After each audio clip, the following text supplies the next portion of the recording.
the morning. Hey guys, welcome back to the channel. Today is a pretty wild Tuesday, and we have a lot to unpack. Grab a coffee or whatever you need because we are diving deep into the latest Genoa City madness. Let's just jump right into it. So we start off today at Genoa City Memorial, and honestly, it is just so hard to see Jack Abbott lying there like that. He just looks so pale and so weak. And the machines are beeping in the background, and it just gives you that awful sinking feeling in the pit of your stomach. But Jack is trying so hard to be the strong one. He always does this. He always tries to carry the weight of the world, even when he's literally recovering from a stab wound. Jack is lying there, and Diane is sitting right by his bed, and she looks like she hasn't slept in 100 years. She is just trembling. So Jack reaches out, and he takes her hand, and he just tries to reassure her. He tells Diane that Patty Williams is done hurting them. That Patty is locked up and she can't get to them anymore. And I mean, can we really believe that? What were the writers thinking having Patty cause this much destruction again? But Jack says it with so much conviction. He tells Diane to go home, to just go back to the Abbott mansion and rest. He wants her to feel safe. And Diane doesn't want to leave him. She really doesn't. But she is so exhausted, so she finally agrees. And right as Diane is walking out the door of the hospital room, Abby walks in. And it is this really interesting passing of the baton between the two women. Abby rushes right over to Jack's bed. She leans down and she just hugs him, a really long, tight hug. And you can hear the absolute relief in Abby's voice when she tells him she is just so glad he's okay. Abby has been through so much lately.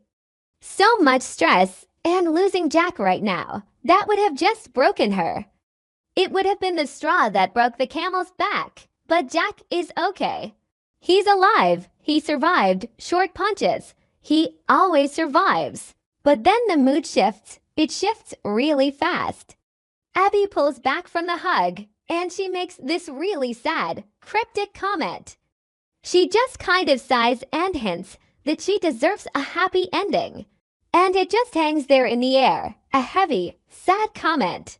Jack is lying there. He's been completely out of the loop with everyone's daily drama because he's been fighting for his life. But he's still Jack. He is so perceptive. He immediately picks up on her tone. He realizes there is something else on her mind. Something is really bothering his niece. He loves her like a daughter. He really does, so he pushes her. He asks her what's really going on. He won't let her just brush it off. So Abby just kind of deflates. She sits down and she hints that Devin Winters is going through a really hard time right now. And let's be real, Devin is always going through a hard time lately. Devin is just so angry all the time. He is absolutely furious about Mariah Copeland's plea deal. He wants her locked up in a dark prison cell for what she did to Dominic. And I get it. I really do. Kidnapping a baby is unforgivable. But Mariah was having a psychotic break. She thought she was talking to Ian Ward, but Devin doesn't care. And Abby is caught right in the middle of all this rage. Devin's anger is just suffocating her. She's trying to hold her family together, but Devin is just a wall of resentment. But Abby stops herself.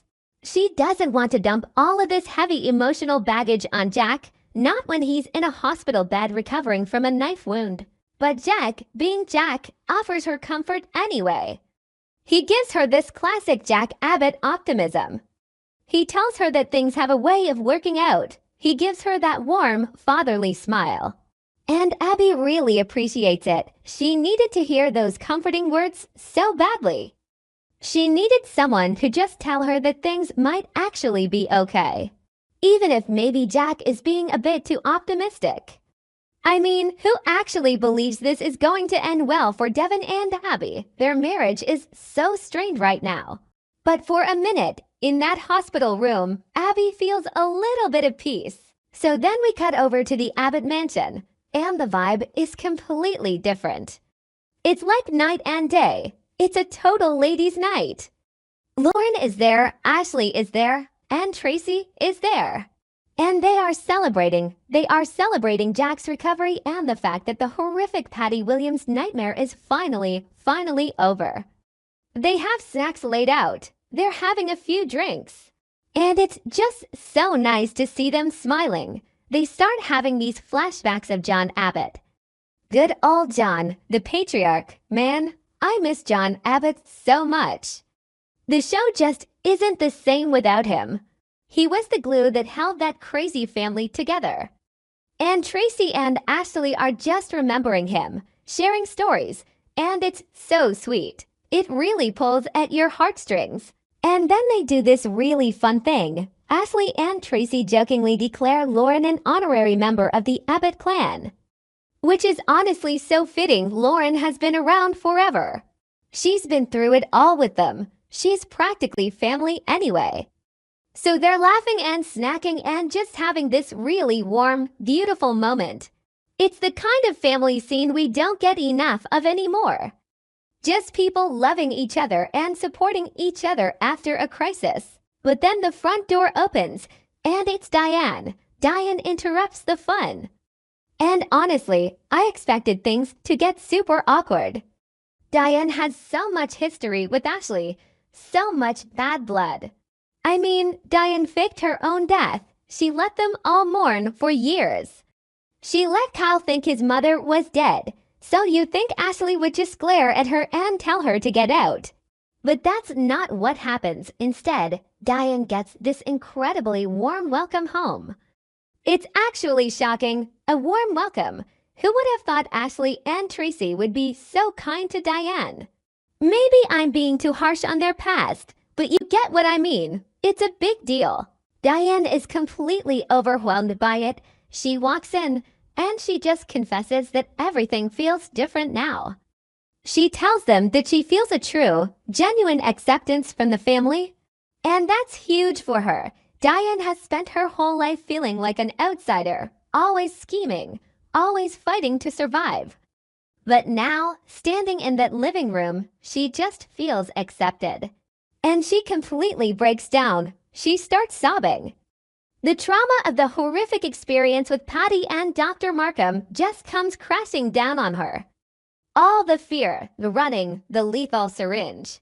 It's all hitting her at once, and Tracy, sweet, wonderful Tracy, just walks over and wraps her in a big, comforting hug. Tracy is the absolute best. She really is the heart of that family. And then Abby shows up at the mansion. So Abby left the hospital and came over to join the ladies. And she sees everyone together. And she decides they need to capture this moment. So Abby pulls out her phone and gathers everyone around for a group selfie. All the Abbott women, plus honorary Abbott Lauren and Diane, a big group selfie. And Abby says she hopes it'll make Jack smile. She sends the text right to him. It's such a cute, modern family moment.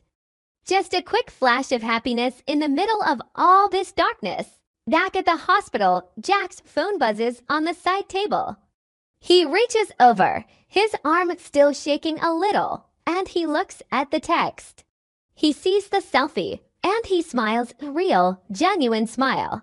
He sees the women he loves all together, supporting each other.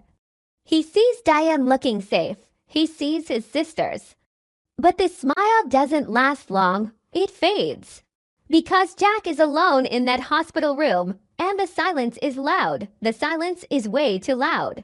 And suddenly, Jack is hit with these horrific flashbacks. He's struggling with the memories of Patty. Patty on the yacht. Patty drugging him. Patty standing over him with that crazy look in her eyes before she plunged the knife into him. The blood, the absolute terror, it's PTSD, plain and simple.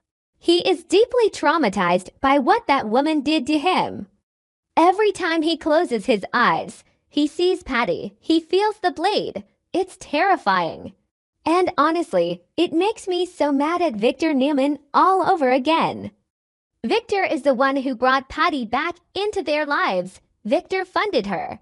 Victor set this whole nightmare in motion just to mess with Jack And now Jack is the one paying the price, lying in a hospital bed, jumping at shadows. It's just so messed up.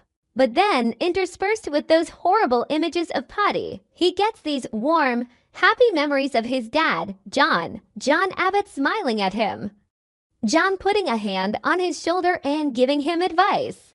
And it's this crazy emotional tug-of-war in Jack's head. The horrific trauma of Patty versus the deep, grounding comfort of John, it's heartbreaking to watch. Jack has survived the physical attack, but the mental scars are going to take a long time to heal, a really long time.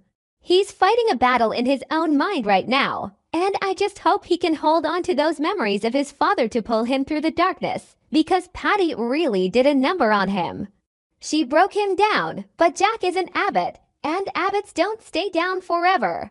I don't know, you guys. This whole storyline has been a roller coaster. 1 minute you're crying because Jack is bleeding out, and the next minute you're smiling because Tracy is giving out free hugs. It's clunky, it's messy, but that's why we watch, right? We want the drama, but we also want the payoff. And seeing the Abbott women rally around Diane of all people. That's a payoff I didn't see coming. I just hope Jack can find some peace. He deserves it after everything Victor and Patty put him through. Okay, that sounded dramatic, but you get what I mean. We'll see where this goes next week.